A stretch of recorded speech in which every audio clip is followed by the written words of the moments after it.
Muchas gracias a ti, Pablo de Frutos, y a todos los ponentes de la mesa redonda Desbloqueando el Potencial de la Bioeconomía. Por favor, os invito a bajar. Vamos a dar paso, o seguimos con la última ponencia técnica. Deberíamos tener conectado online y en directo Ignacio Martínez de Arano. Pues aquí te veo, Ignacio, hola. ¿Me oyes? Sí, Ricardo, perfectamente. Muy bien.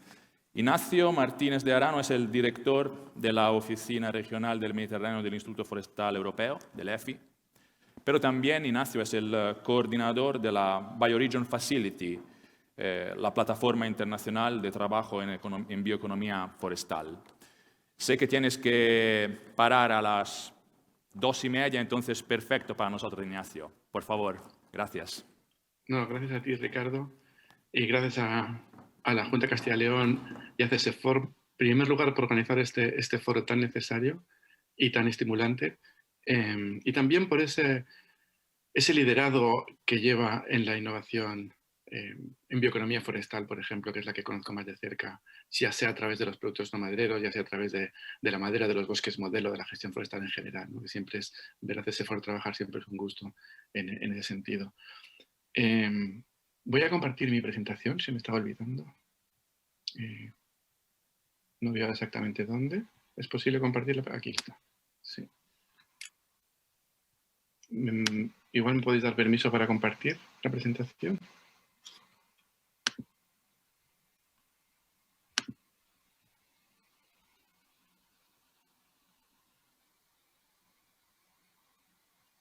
De acuerdo. Ahí sí. Vale.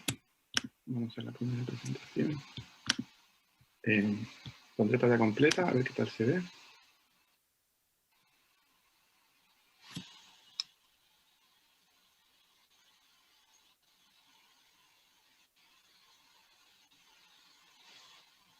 No sé si veis la presentación.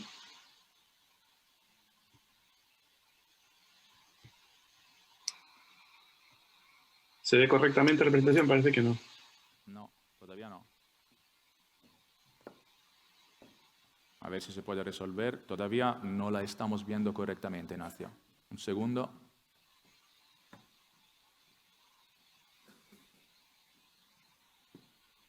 Por lo menos en la pantalla no la vemos bien. Mira, siento haberlo ensayado antes.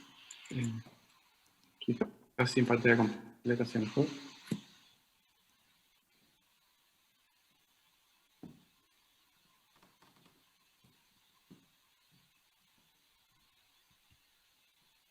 A veces la pantalla completa da problemas. ¿Qué tal ahí? ¿Ahora? Sí.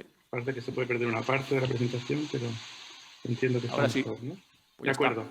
Disculpar el problema. Bueno, estoy como decía, muy agradecido a la oportunidad de compartir con vosotros algunas de las ideas en torno a la bioeconomía y la bioeconomía circular que hemos desarrollado en el Grupo Forestal Europeo en los últimos años y también en esta plataforma de Bioregions, que es una plataforma colaborativa entre regiones para aprender juntos y avanzar juntos hacia la bioeconomía. He puesto este título de ¿por qué no es business as usual?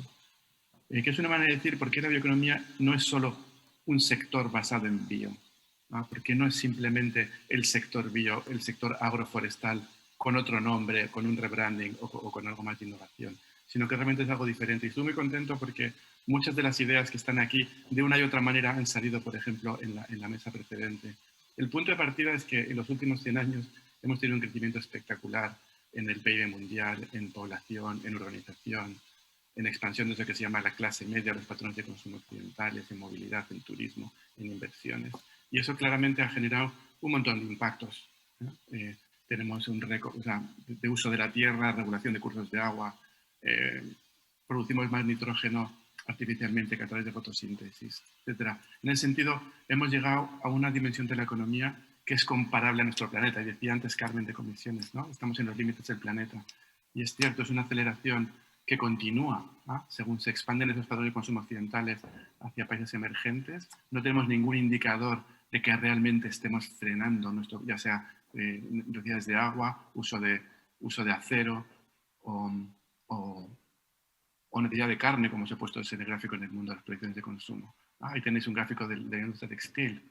Para 2050 se multiplica por 3, puede llegar a representar el 26% de las emisiones y un montón de millones de toneladas de plásticos añadidos al mar. Es decir, estamos en una aceleración muy grande que continúa y en algunos casos se acelera. Eso es lo que nos lleva a esta definición, hemos llegado a los límites del planeta.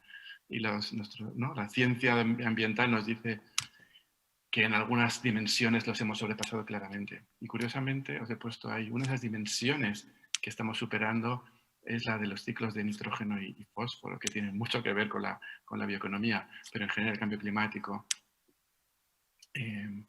la erosión de la genética, y hay temas que no conocemos bien su impacto, los microplásticos en el mar, etcétera, qué significan desde el punto de vista de la sostenibilidad planetaria. El caso es que parece evidente que estamos en ese antropoceno porque la dimensión de la actividad humana está a escala planetaria y hay un llamamiento para volver a esos límites de un entorno operativo seguro para el planeta. Tenemos que reducir los impactos ambientales. Pero al mismo tiempo, y esta es una crítica que hacen desde un punto de vista más social, Kate Raworth, economista jefe de Oxfam, ella dice, sí que hay que reducir los límites del planeta, pero al mismo tiempo hay que ensanchar el espacio para la humanidad. Hace falta trabajo digno, hace falta, por supuesto, casa, alimentación, comida, claro que sí, pero también educación, vacaciones, una voz, participación, ¿no? Democracia. Que tenemos que generar ese espacio. Entonces, no se trata solo de comprimir, sino se trata de expandir. Y también en muchas de estas dimensiones sociales estamos por debajo o hemos superado los límites de resistencia, aquí si quieres, o los límites de un ambiente operativo estable. Ese mapa que tenemos ahí es el desempleo rural. O sea, no hay que ir muy lejos en el mundo para ver esa necesidad de generar esa actividad. Entonces, no se trata solo de dimensión ambiental, sino también de la dimensión económica. Y es donde la bioeconomía, por supuesto, tiene ese enorme potencial. Una conclusión rápida de esta situación es que la sostenibilidad entendida como pilares más o menos independientes, donde tengo esas compensaciones, destruir un poco el medio ambiente para generar más economía. Hablamos de la minería a cielo abierto, hace nada. Es ese modelo, o ver los objetivos de desarrollo sostenible como objetivos independientes, que voy a coger este y este otro y los desarrollo, a ver cómo andan los demás. No, se trata de lo que llaman una sostenibilidad fuerte. Tenemos que entender que todos esos elementos están interrelacionados, que la biosfera es el límite absoluto, la sociedad está al medio y la economía está al servicio, es el motor que nos va a mover, y que estos objetivos de desarrollo sostenible están totalmente interrelacionados. Es decir, vivimos en un modelo cerrado. Tenemos que generar toda nuestra actividad económica dentro de esos límites del planeta y con respeto a la biosfera. Y este enorme reto de transformación ocurre también, evidentemente, cuando están pasando muchísimas cosas, de una transformación brutal de los equilibrios en competitividad, como tenéis el mapa ahí arriba, en peso en la economía, y unas revoluciones grandísimas, ¿no? La revolución digital, la inteligencia artificial, la revolución biotecnológica, que están poniendo en peligro sectores completos y donde muchas regiones tienen que buscar sus nuevas fuentes de actividad y de competitividad. Ese mapita, el mapa de abajo, representa el paro juvenil en el mundo en 2014. Y vemos que la cuenca del Mediterráneo, en términos generales, es una de las regiones mundiales que más problemas tienen para generar empleo en general, empleo juvenil en particular y empleo rural también. Entonces es un contexto complejo, es el que impulsa y donde vemos esas oportunidades. Entonces, evidentemente, si decimos de una manera un poco simplista, el problema han sido 100 años de vivir del petróleo y economías renovables, pues vamos a reemplazar ese modelo por lo bio. Ese es un poco el origen de la idea, por lo menos en Europa, de la bioeconomía. Y ahí arriba tenéis la hoja de ruta de la industria de la remolacha, diciendo yo produzco azúcar, pero puedo hacer de todo. Y abajo, si queréis, tenéis una visión desde el mundo forestal, similar. Es decir, la biotecnología hoy día me permite hacer casi todo, y si no, hoy será mañana, a partir de madera o de biomasa.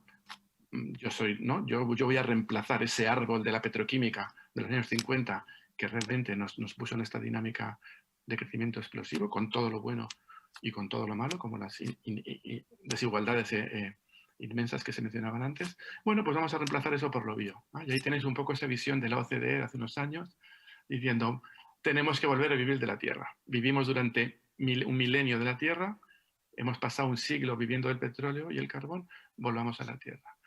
Pero claro, esta visión, no sé qué os parece a vosotros, pero es casi da casi susto, ¿no? En un sentido. En parte porque antes éramos 700 millones de personas, ya somos 7.000, ¿no? Y con otros factores y con los patrones de consumo y de necesidades creadas completamente diferentes. Pero si vemos un poco la bioeconomía en Europa, está un poco anclada en ese paradigma. El primer documento internacional grande que llamó a la bioeconomía fue el de la OCDE, donde ellos la plantean como herramientas biotecnológicas para mejorar la producción agraria, mejorar la producción forestal y ganadera, ingeniería, farma, biotecnologías industriales, pero era una lógica de expansión de la economía, no era una lógica de límites planetarios. Si vemos la estrategia europea de la biomasa, que tiene mucho que ver con la industria, con las crisis del papel, cuando el papel prensa que se reduce y la capacidad ociosa de la industria forestal, la estrategia europea de bioeconomía tiene que ver con procesar biomasa para hacer commodities, ¿no? Biofueles, textiles, bioplásticos. Es una estrategia muy centrada en la biomasa. Y luego, si queréis, hay otros actores, la plataforma tecnológica de agricultura ecológica, donde ellos siempre se habla mucho más de desarrollo local, cadenas cortas, 0 kilómetros, etcétera, pero que también es una aproximación que hasta ahora no ha sido capaz de subir del 5 o 10% de una economía incluso a escala regional. Es decir, que tiene limitaciones esa venta directa consumidor-productor, ¿no? Pero bueno, eso es una visión un poco, si queréis, parcial, cada uno con sus intereses sectoriales. Pero seguimos un poco anclados en ese modelo de la bioeconomía como un sector que añade a la economía, pero que no la transforma. Sin embargo, evidentemente hay otro sector y otras voces en esa transformación. La gente del acero o de los áridos o de la construcción, pues habla de la economía circular, evidentemente no habla de lo bio. Tenemos también la biomímica, tenemos las energéticas con la economía verde y desde la sociedad civil, pues igual el decrecimiento y el desarrollo local, como os decía antes, ¿no? Es decir, que hay un montón de paradigmas que están evidentemente interrelacionados y es fácil ver que para algunos lo bio es una parte de la economía circular, porque lo bio es más fácil de reciclar, es más fácil de reutilizar, genera residuos quizás menos tóxicos y más fácil de integrar al ciclo. Para mucha gente del mundo de la bioeconomía es consciente de que no puedo reemplazarlo todo si no lo hago circular, eficiente, etcétera. Y si no, como os decía antes, si no controlo también los patrones de consumo, reduzco consumos, si no hago biomímica y ecodiseño, y si no meto las renovables en la película, ¿no? Entonces es evidente que la bioeconomía en este sentido es una pieza de un puzzle mayor, que no solo se fija en el origen bio de la materia prima, sino que va a una transformación más profunda de los sectores económicos. Y esa es la pregunta un poco que os dejo a vosotros. ¿Cómo veis la bioeconomía? ¿Es un sector, como lo define la estrategia europea? ¿Como muchas estrategias de bioeconomía lo definen? ¿O es la biologización de la economía? Esta pregunta tiene, evidentemente, muchos intermedios aquí, pero tiene consecuencias muy, muy claras.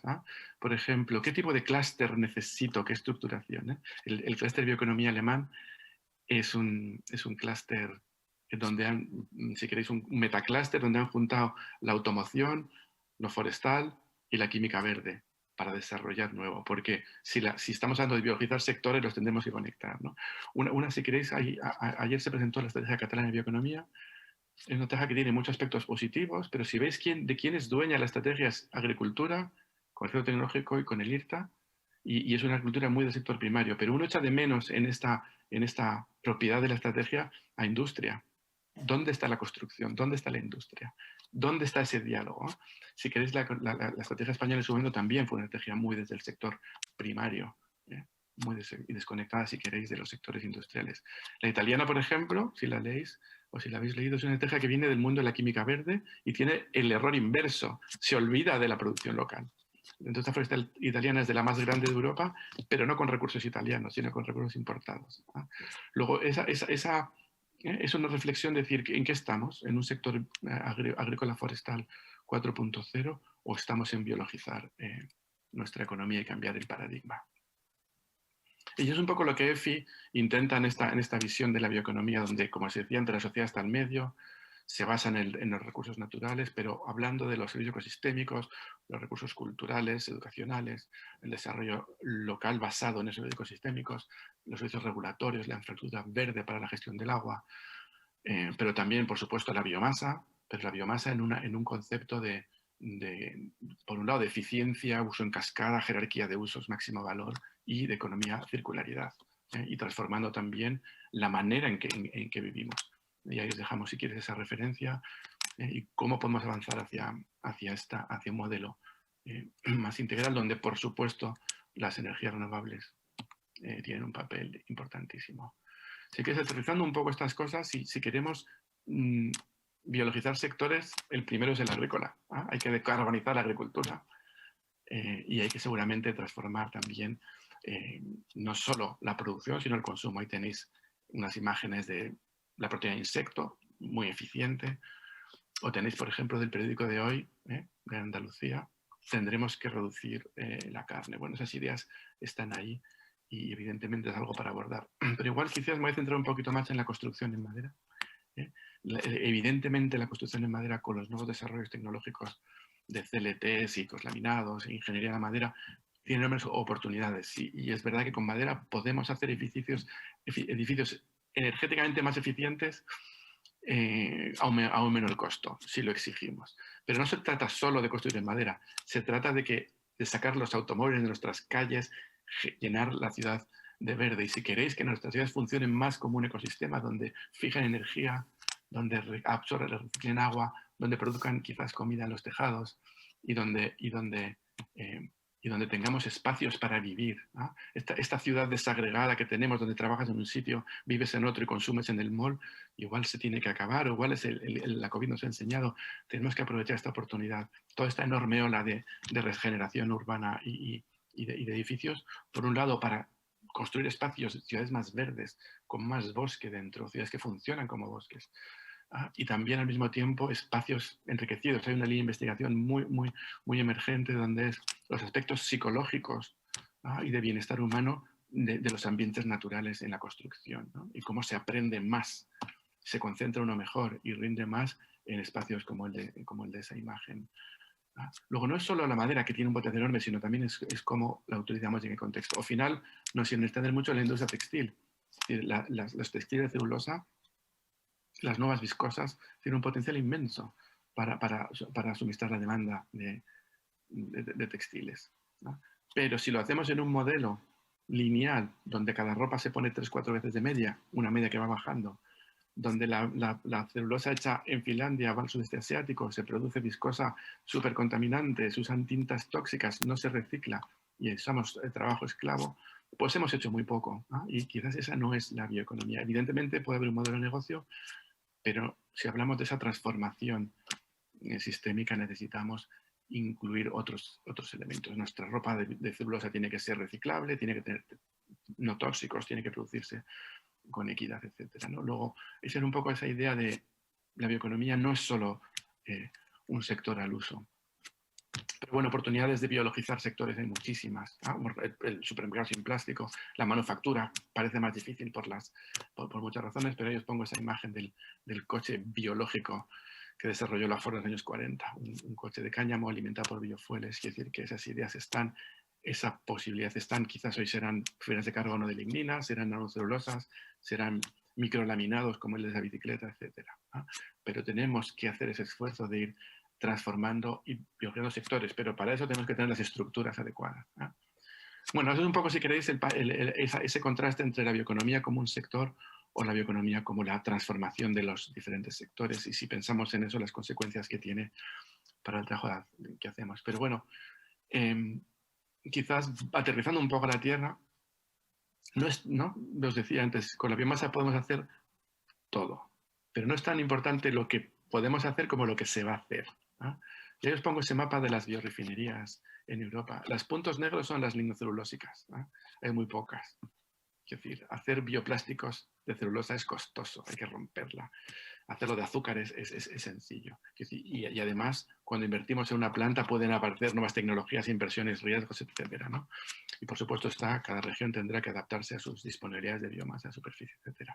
Pero bueno, quisiera hay muchas oportunidades, pero de esas hay que ver cuáles se va a hacer. Y en ese sentido, nosotros en Bioregions pensamos que lo importante es crear ese ambiente favorable. Lo habéis dicho antes, cuando habláis, por ejemplo, del valor, y el coste. Tenemos que hacer un ambiente favorable para que las iniciativas empresariales sean rentables, sostenibles y tengan esa iniciativa privada, pero donde al mismo tiempo tengamos un sentido de transformación y de dirección, ¿no? Y evidentemente nosotros identificamos estas dimensiones de trabajo. Por supuesto, hay que enfocarse en la sostenibilidad de los recursos naturales y en producirlos teniendo en cuenta el conjunto de demandas sociales y el conjunto de servicios ecosistémicos. Y adaptarnos al cambio climático y enfrentar los riesgos que tenemos. Hace falta capacidad de innovar, ecosistemas industriales, como se decía antes, incrementar mucho las conexiones sectoriales. Tenemos que generar capacidad de tomar riesgo, tenemos que generar acceso a la financiación para estas nuevas innovaciones que tienen barreras específicas, como os decía, a veces por el desconocimiento y la inseguridad en el suministro de biomasa, desconocimiento de los riesgos asociados al cambio climático o simplemente riesgos tecnológicos que son evidentes. Y además tenemos que crear demanda. ¿No? Demanda, y eso significa enganchar a la sociedad, decíais antes, pero demanda hay compra pública. Os pongo un ejemplo. El País Vasco tiene un premio, está enfocado en la bioeconomía, ha ganado un premio internacional muy prestigioso por su programa de compra pública verde, pero la compra pública verde no enfoca lo bio. No enfoca la bioeconomía, no está alineada. Hay miles de oportunidades, hay muy pocos ejemplos en Europa de compra pública bio, pero los hay. ¿No? Podemos generar esa demanda por un lado y evidentemente hace falta enganche social y hace falta que los consumidores tiren de la transición. Pero significa un compromiso con la sostenibilidad. Se habla antes de los impactos de las macrogranjas. Hay dudas sobre la sostenibilidad que no se solucionan solo con comunicación, se solucionan también con participación y con mecanismos para mediar entre ganadores y perdedores en cualquier desarrollo. Si queréis, la única estrategia de economía que yo conozco que aborda esto es la estrategia francesa de bioeconomía, que pasó por trámite parlamentario, al contrario de otras, y tiene identificados mecanismos de participación, a qué nivel, en qué escala y en qué temas. Importantísimo. Y si queréis, enganchando un poco con el debate anterior, las transiciones del consumidor funcionan como en la electricidad cuando lo sostenible es la primera opción. Y nosotros no pagamos más por comprar renovables que no renovables. ¿No? El modelo legal que hemos construido en torno a la electricidad nos permite al consumidor decir yo quiero solo renovables sin pagar más por ello. El sistema en su conjunto paga más. Entonces esa es lógica, el contamina paga, porque yo creo que si queremos poner un premio en el consumidor de precio tiene grandes limitaciones. Es como decir compra en el consumo local en vez de en Amazon cuando la diferencia es significativa en precio. Es difícil solo por conciencia social conseguir esas transiciones. Tiene que ser la primera opción y esas ventajas del local tienen que estar claras y evidentes. Y sobre todo, confianza en el consumidor. Si el consumidor desconfía de la sostenibilidad, no va a entrar en la transición. Y finalmente, os decía, hace falta ese sentido del propósito. Y ahí tenemos que, ¿no? Cuando decían antes, el empresario tiene que conseguir que su empresa sea rentable. El gobierno o la sociedad tiene que conseguir, o todos en conjunto tenemos que conseguir que esa rentabilidad vaya a una cierta dirección. Y ahí sin que quería daros 6 ideas de reflexión sobre cuánto valor sacamos a cada metro cúbico de biomasa, a cada tonelada, y dónde tenemos que ir avanzando en esa cascada de valor. En lo bajo de la cadena tenemos la energía, en lo alto de la cadena tenemos farmacia, químicos finos, la moda, estilo de vida, productos especializados. ¿No? Si vemos empleo generado, la manufactura, por ejemplo, el mueble, la industria, la construcción, tiene mucho más empleo también que los biofueles, biolíquidos o el papel. ¿No? O sea, ese gráfico representa la inversión por empleo generado. Tenemos que garantizar impactos ambientales positivos. Los fueles de primera generación subieron los precios de la alimentación y se demuestra que no tienen impactos climáticos positivos. Hay que buscar la sostenibilidad, demostrarla y hacer ese contrato social. Una manera de ver las cosas también es dónde entro yo y cómo reduzco el riesgo. Nosotros, por supuesto, podemos piralizar la biomasa, hacer gas sintético, hacer etanol y hacer bioplásticos, que si no son biodegradables arreglamos poco. Pero ahí competimos con todas las fuentes de biomasa, competimos con toda la petroquímica y es un mundo realmente de riesgo. Si nos estamos más cerca del valor intrínseco de la biomasa, igual tenemos inversiones más seguras. La fibra celulosa, la construcción en madera, ahí estamos aprovechando las propiedades intrínsecas de la materia, donde es difícil que tengamos competidores de otras biomasas o de otros sectores. Evidentemente, también se mencionaba antes, apuesta por los simbiosis industriales y los residuos. Tenemos que hacer sinergias con las cadenas existentes y enfocarnos en parte porque la biomasa es muy cara de mover. y es muy cara de transportar. Así que donde tenemos biomasa copiada tenemos la oportunidad de mover. Y en ese sentido yo veo el desarrollo de la bioenergía también como una oportunidad de generar esas cadenas de valor, generando impactos positivos en el medio, como os decía, con los incendios, pero también como un punto de partida hacia usos de más valor en el futuro. Y finalmente está el gran reto, que también lo comentaba el director general, de generar valor a escala local. Y la bioeconomía sí tiene un punto débil, es la dificultad de generar valor al pie de la cadena. El precio de la madera, el precio de la resina, el precio del corcho, son realmente bajos. Y si queréis aquí muy rápido, esta diapositiva se le ha borrado de Jukka Tikkanen, se le toma prestada. Él habla de las tres generaciones de bioeconomía en Finlandia, inversiones puntuales o concretas de biofueles o desarrollos en la 1, en la 2, grandes ecosistemas industriales, como Äänekoski, con biofueles, energía, electricidad, otras cosas. La tercera, una inversión intensiva en múltiples bioproductos. Y la cuarta generación, dice él, con mucho más enfoque en los productos no madereros, por ejemplo, es cómo genero valor en la comunidad y en el pueblo, cómo innovo a través de... Y en eso en Castilla y León tenéis un montón de experiencia, yo creo, con el turismo micológico, con las setas, sin ir más lejos, con las subastas de caza, con otro montón de iniciativas innovadoras para generar esa riqueza en la cadena de valor. Y eso es un poco lo que venía a comentar. He ido un poco rápido por la primera del tiempo, pero es el mensaje final. Ni la bioeconomía es un sector al uso, ni la biomasa es una materia prima al uso, en parte porque viene de la tierra, una tierra que está llena de gente, de miradas y de expectativas. Perfecto. Y sin más, os doy las gracias de nuevo por esta oportunidad de compartir estas ideas con vosotros. Gracias. Muchas gracias.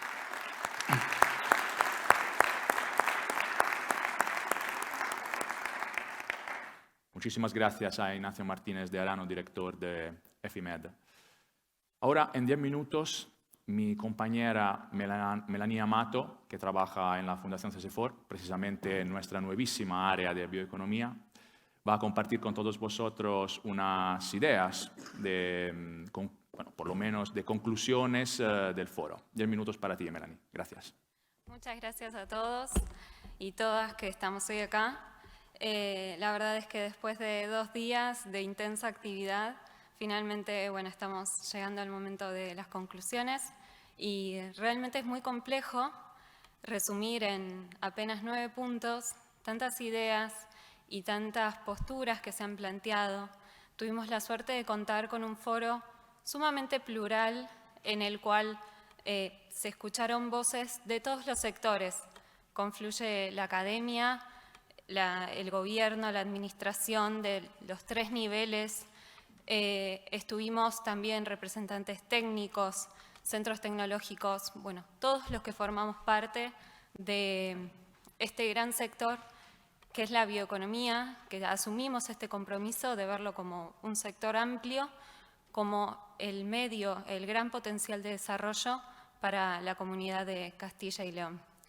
Entonces, sin más, palabras de agradecimiento totales a todos los que han estado involucrados en que este foro sea posible. Desde CSFOR hicimos la coordinación, pero detrás todas las organizaciones, la delegación territorial de la Junta, la Diputación, el ICE estuvo en cada detalle. Obviamente, Cartifi, Tasil, Patrimonio Natural, EREN, todos. No quiero seguir nombrando porque es posible que deje de mencionar a alguien, pero han estado muy involucrados y comprometidos haciendo que esto sea posible. Así que muchas gracias. Paso a leer los 9 puntos que sintetizan un poco todo lo que se dijo. Castilla y León es un territorio rico en recursos naturales biológicos, por lo cual la bioeconomía se erige como la gran oportunidad de desarrollo económico, redistribución de la riqueza, resiliencia y una prosperidad inclusiva. Castilla y León está llamado a construir su propia visión de desarrollo a largo plazo, en sentido amplio e integral, considerando la bioeconomía el medio para mejorar el aprovechamiento en cascada de sus recursos endógenos, renovables, con alto valor agregado, apostando por la preservación de la biodiversidad, restauración ecológica y la circularidad de los procesos, porque sin biodiversidad no hay bioeconomía.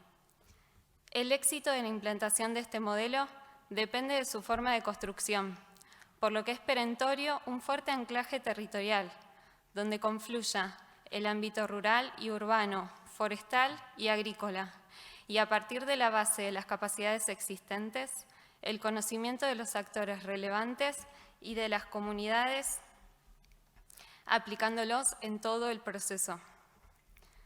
La descarbonización de las actividades es la palanca principal de esta transformación, para lo cual es necesario el compromiso compartido de todos los actores y especialmente el de la Administración para liderar esta transición ecológica, actualizando el marco normativo que incorpore principios de justicia climática y los incentivos necesarios para acompañar este proceso y garantizar el cambio de modelo. Castilla y León posee recursos infraaprovechados, por lo cual es necesario aumentar las capacidades de gestión territorial desde un enfoque de colaboración público-privada para aumentar su movilización de forma sostenible, incorporándolo y fortaleciendo las capacidades digitales y de innovación y desarrollo,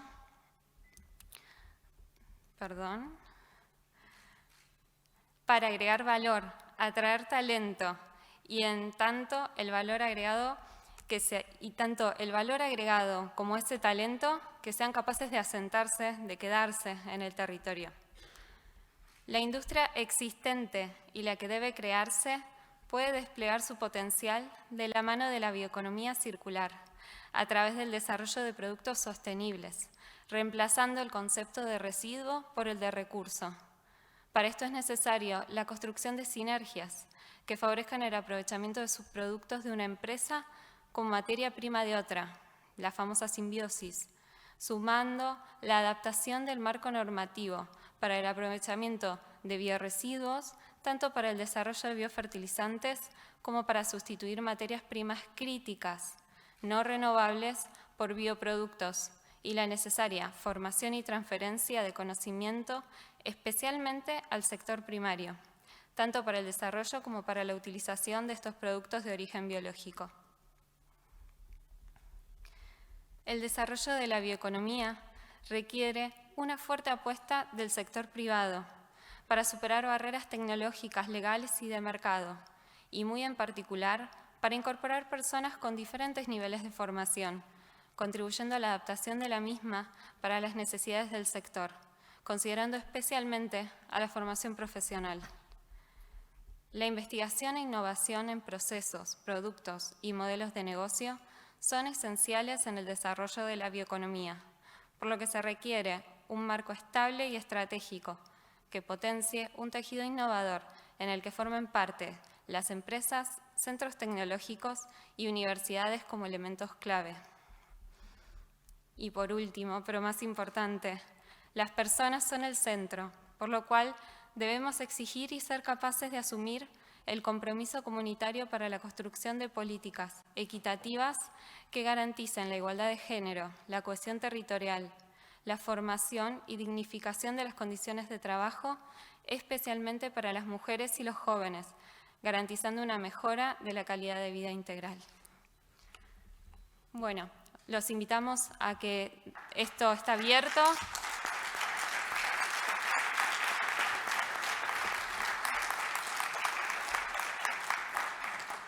Es un documento abierto, es un documento vivo. Estas conclusiones las vamos a ir escribiendo con acciones. Así que todo feedback, toda retroalimentación, todo lo que deseen enviar, bueno, lo recibiremos con las manos abiertas. Muchas gracias.